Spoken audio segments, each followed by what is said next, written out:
Hello, everyone, and welcome to Thoughts from the Green Room with your host, Geoff Mays. On this episode of The Green Room, we're talking about the professionalism of acting and how that business end helps you succeed in the business. Let's take a listen. All right, this past week, I had a great experience. I was booked on set for the entire week. I felt fortunate, I felt grateful, and most of all, I got to have a lot of fun doing what I love for an entire week. I got to do some stunt work. I got to play with some guns, all safe, checked, and all dummied up. So there was no risk there. It was just fun to kind of play with them and have fun with them. And I also got to work with a lot of professionals from all walks within the business, all aspects of it. Any actor who has been on set has seen the number of people that go into making a day on a TV series or a day on film. It's not just the actors and the director. There are grips, there's lighting department, wardrobe, hair and makeup, catering. The army that it takes to make an episode of television is extensive. And I'm grateful for all of those people who support us as actors because, well, in the end, all the audience gets to see really is the actors. Now, I recognize that in order to do the job of acting, we have to have a certain level of skill set, a certain level of talent to put ourselves in front of a camera and to bring character through ourselves and say the dialogue as required. That's the basic foundation. And many people on the outside of the industry, and even some of them on the inside of the industry, look at actors as solely that source of talent. But over the years, I've been coached by my acting professors, my coaches, instructors, that there is a business associated to acting. It's called show business. Now that business on a very straightforward front is all of those things of keeping your resume up to date, your headshot up to date, sending out your auditions, applying for them, keeping good relationship with your agents, and so on and so on and so on. Following up on things, building a network with casting agents and other producers and people who actually make the film that would possibly cast you. This stuff is seemingly self-explanatory to me, and I was coached on it when I was younger, so it's ingrained within me. A lot of actors I've learned over the years don't even recognize that stuff and wonder why they're not getting calls. Well, you don't have headshots yet. Okay then. Anyway, that's a tangent. Coming back to the point. That's one aspect of the business.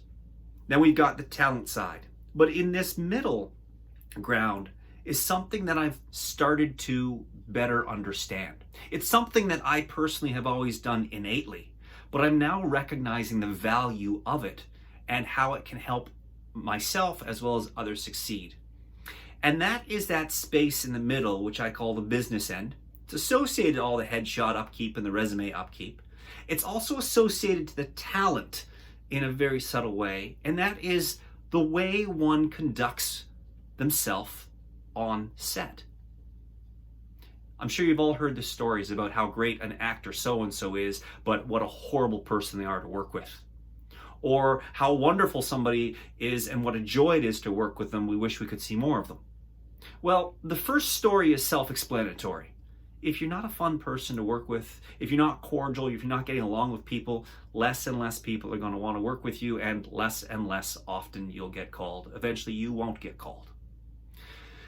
The other side is equally self-explanatory. If people love you on set, well, they're going to want to work with you more and more and more, and you'll get more and more calls.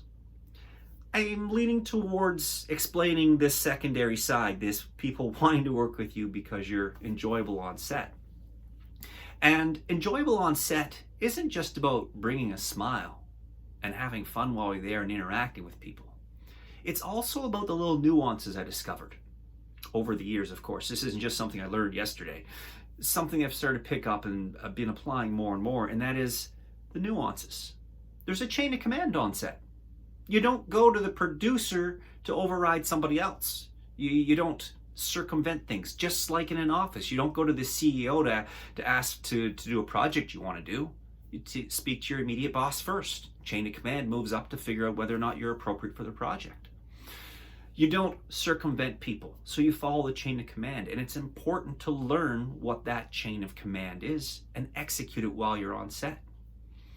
Yeah, maybe you've heard the stories about people trying to help out and do things. Well, sometimes it's acceptable, sometimes it's not. You've got to take a feel for whether or not you can pick up a light or help somebody do something when it's a specific person's job. Some sets are loose, some sets are not. And it's important as the artist, as the actor on set, to get a feel for that before you act. And I'm not talking about performance. I'm talking about before you act on picking up that light that somebody might need.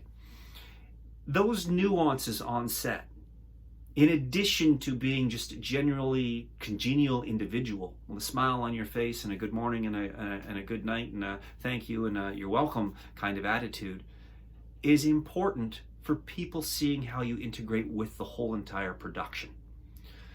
The second aspect of this is the ability to take direction. Now, this is leaning more towards the craft itself, but I want to isolate this specifically. Being able to hear a note from a director, interpret that note, and then actively apply it in the short time frame that we have between takes and the next call for action is vital.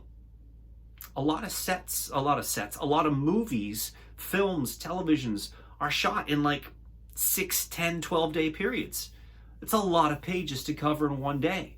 And if you're that actor who can't apply the note and they've got to do 20 takes with you, you may not be on the list for getting called back frequently, because as much as you can deliver eventually, the wasted time or the loss of time, maybe not wasted time, the loss of time, well, it takes you 20 takes to figure out what the note means, could be detrimental to the overall production. I pause for a second. I'm not saying that an actor can't take multiple takes, and sometimes we're not going to get it on the first try and we need a little bit more coaching or direction. I'm talking if that's consistent, if you consistently aren't able to hear and take it in. So I've said two things here, and I'm recapping it because I meander. You're listening to me going, what's his point? The two things are this: the business side of things that are on set. One, are you able to recognize chain of command and get a feel for the set so that you can integrate within the production? That you're not stepping on people's toes or overstepping your bounds in your role. This is going to help you feel valuable to everybody else. And that feeling of value is what's going to help people want to work with you again. The second thing that I'm talking about is the actor's ability to take a note and to quickly or efficiently integrate it so that we're not slowing down production with excessive and unnecessary multiple takes. I'm not saying that we can't mess up, and I'm not saying that we can't stumble and not follow it perfectly, but there's got a fine line there of gratuitous and not being able to do it and needing a little bit of work to get it done.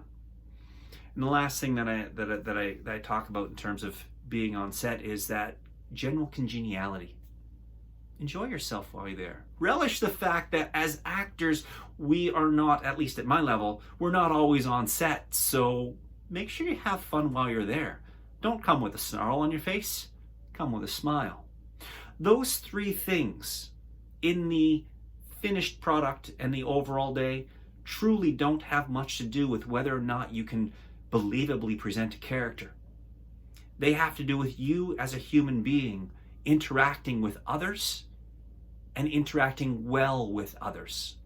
And based on the feedback that I received this week about the way that I performed both on and off camera, it's the first time that I ever received that tangible knowledge of how vital those 3 points are.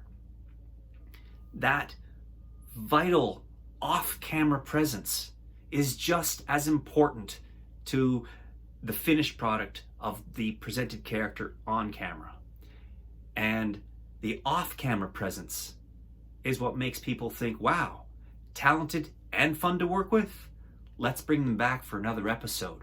Let's get them onto the next film or the project that I'm doing. And that's how off-camera presence helps actors succeed in the business. Now, I pause for just 1 second before we wrap up this episode of The Green Room, folks, because I believe that this is a universal lesson. Take a look at any standard traditional 9-to-5 style workplace. if you walk in always snarling and upset and griping about what you've got to do and all of those negative things, how long before the boss and the people around you don't want you in the office anymore and they look for a reason to fire you? Yes, you may deliver that perfect project. Yes, you may be a star when making that presentation. But is it worth keeping that star if they're a negative influence on everybody else? Those are your thoughts from the green room. I am your host, Geoff Mays, and we will see you in a number of weeks.